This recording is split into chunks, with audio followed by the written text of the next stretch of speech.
성도님들 가운데 함께 하시기를 간절히 바랍니다.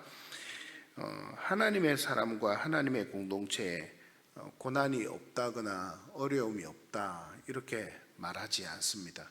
하나님의 사람과 하나님을 믿는 모든 믿음을 가진 사람과 공동체에도 어려움이 없으면 참 좋을 텐데 그렇지 않다는 말씀입니다.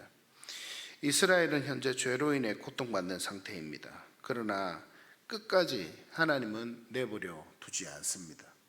죄로 인하여 고통받는 여러 가지 상황 가운데도 하나님은 이스라엘 백성들을 내버려 두지 아니하시고 하나님은 다시 원수를 물리치시고 회복시켜 주신다는 말씀입니다.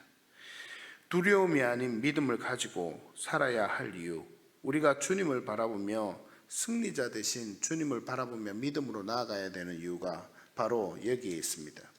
오늘 63장 1절 말씀을 보시면 이스라엘 백성들을 그렇게 괴롭히던 에돔에 대해서 심판의 메시지를 선포하고 있는 것을 볼 수 있습니다. 에돔에서 오는 이 누구며 붉은 옷을 입고 보스라에서 오는 이 누구냐, 그의 화려한 의복 큰 능력으로 걷는 이가 누구냐, 그는 나이니 공의를 말하는 이요 구원의 능력을 가진 이니라. 하나님께서 이와 같은 말씀을 이스라엘 백성들에게 주시면서 자신들을 괴롭히던 그 대적 애굽이 멸망할 것을 예언하고 계시는 말씀을 보게 됩니다. 그러면서 하나님은 자신의 옷이 그들을 멸망시키는 포도즙틀에 넣고 밟았을 때 선혈이 내 옷에 튀지만, 그러나 그 옷이 내 옷이 그렇게 더러워질지라도 그것이 전혀 상관없다 이렇게 말씀하십니다. 그러면서 하나님은 이스라엘 백성들을 향해서 언제나 내가 너희 편이고 하나님은 나의 은혜 가운데 서 있는 백성들을 하나님은 지키시고 하나님은 은혜를 베풀 것이다 그렇게 말씀을 하시는 것이죠.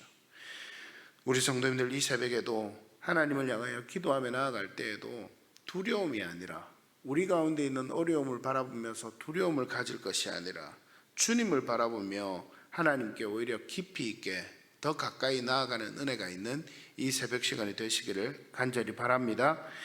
이스라엘 백성에게 베푸신 그 은혜가 7절부터 14절 말씀에 계속 고백되고 있는 것을 보게 됩니다. 우리가 함께 읽지 않았지만은 하나님의 백성들은 이제 하나님을 찬송합니다. 그렇게 하면서 죄로 인해서 반역하고 그리고 그 죄로 인해서 심판을 당했지만 그 백성들이 회개하고 나아갈 때 하나님께서 구원의 은총을 베풀어 줄 것임을 이어지는 말씀을 통해서 계속 찬양하고 있는 것을 보게 됩니다. 무엇 때문입니까?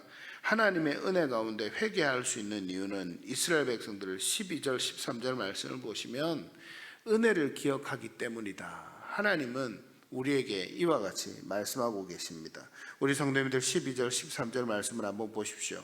그의 영광의 팔이 모세의 오른손을 이끄시며 그의 이름을 영원하게 하려 하사 그들 앞에서 물을 갈라지게 하시고 그들을 기쁨으로 인도하시되 광야에 있는 말같이 넘어지지 않게 하시니가 이제 어디 계시냐. 하나님은 이와 같이, 이스라엘 백성들은 이와 같이 하나님 앞에 고백하면서 자신들이 비록 죄로 인해서 지금 어려움을 당하고 있지만 자신들이 회개할 이유, 그 회개할 이유는 하나님께서 우리를 붙들고 역사하셨기 때문에 우리는 하나님 앞에 두려움 없이 나아가 나의 구원을 위해서 기도합니다 이렇게 나아가고 있는 것입니다. 오늘 우리 새벽에 하나님 앞에 나온 성도님들 가운데 하나님을 향해서 부담감이 있거나 또 하나님께서 나의 기도를 어쩌면 듣지 않으신다 이렇게 믿음이 좀 연약해져서 그렇게 나오고 있는 성도님들도 혹 있을지 모르겠습니다. 그러나 그럴 필요가 없다는 말씀입니다. 하나님은 우리가 회개하고 우리가 구원의 은총을 사모하며 나아가기만 하면 하나님은 반드시 은혜를 베풀어 주시고 우리의 기도를 들어주시는 분이시라는 것을 믿으시기를 바랍니다. 주의 백성을 인도하십니다. 그리고 영화롭게 하십니다. 당신의 백성을 책임지고 인도하시는 분이 바로 여호와 하나님이십니다. 제가 가장 좋아하는 말씀 중에 시편 48편 14절 말씀이 있습니다.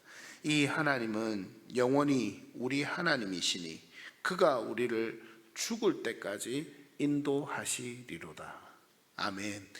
하나님께서 우리에게 이와 같은 말씀을 이스라엘 백성들에게 또한 오늘을 살아가는 우리 그리스도인들에게 주고 계십니다.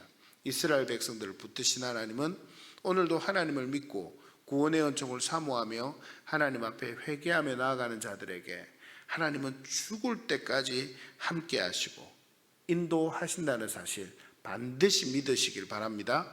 그래서 그 하나님을 향해서 힘있게 믿음으로 간구하며 기도하며 나아갈 수 있는 은혜가 우리 성도님들 가운데 있게 되기를 간절히 바랍니다. 오늘 본문에 계속 이어지는 말씀, 우리 16절 말씀 한번 보겠습니다. 16절 말씀, 우리 성도님들 성경 말씀 보시면서 같이 한번 읽어보도록 하겠습니다. 함께 읽습니다. 시작. 주는 우리 아버지시라. 아브라함은 우리를 모르고 이스라엘은 우리를 인정하지 아니할지라도 여호와 주는 우리의 아버지시라. 옛날부터 주의 이름을 우리의 구속자라 하셨거늘. 아멘. 계속해서 이어지는 15절에서 19절 말씀에는 하나님의 자비와 사랑을 구하는 기도가 이어지고 있습니다. 특별히 우리가 하나님의 은혜 가운데 나아가서 기도한다고 할 때에 그 기도할 수 있는 근거를 이 이사야서 63장은 잘 보여주고 있는데, 그 말씀이 바로 우리가 함께 읽었던 16절 말씀에 나타납니다. 맨 처음에 뭐라고 고백합니까? 주는 우리 무엇이라고요? 아버지시라. 그리고 16절 맨 마지막에 보면 주는 우리의 구속자라. 여러분, 우리가 하나님의 은혜 가운데 나아갈 때에 우리의 부모님은, 특히 우리의 아버지는 우리를 향해서 때때로 징계도 하시고 경책도 하시고 하시는 분입니다. 그냥 자녀들이 좋다고 마냥 놓아두지 않습니다. 징계와 경책의 목적은 무엇입니까? 하나님의 은혜 가운데 돌아오게 하기 위함, 부모가 원하는 방향대로 바르게 자녀들이 자라게 하기 위함이 아니겠습니까? 이스라엘 백성들도 하나님 앞에 비록 죄 가운데 빠져서 있을지라도 기도하며 다시 회복의 은혜를 구하며 자비와 사랑을 구하며 나아갈 수 있는 이유가 무엇이라는 이야기입니까? 하나님이 누구시라고요? 우리의 아버지시라. 하나님이 이스라엘 백성의 아버지시라. 오늘 우리가 이 새벽에 기도하며 나아가는 그 간구하는 대상은 누구입니까? 바로 하나님 아버지이십니다. 여러분 믿으시길 바랍니다. 그래서 정말 이 아버지 되시는 하나님은 우리의 기도를 듣고도 남음이 있는 분, 우리에게 구원의 은총을 베풀어 주실 수 있는 분, 그 하나님은 우리에게 모든 것을 주고도 남음이 있는 분이라는 사실을 믿음으로 바라보시면서 그렇게 하나님 앞에 기뻐하고 기도하고 믿음으로 나아갈 수 있는 이 새벽 시간이 되시기를 바랍니다.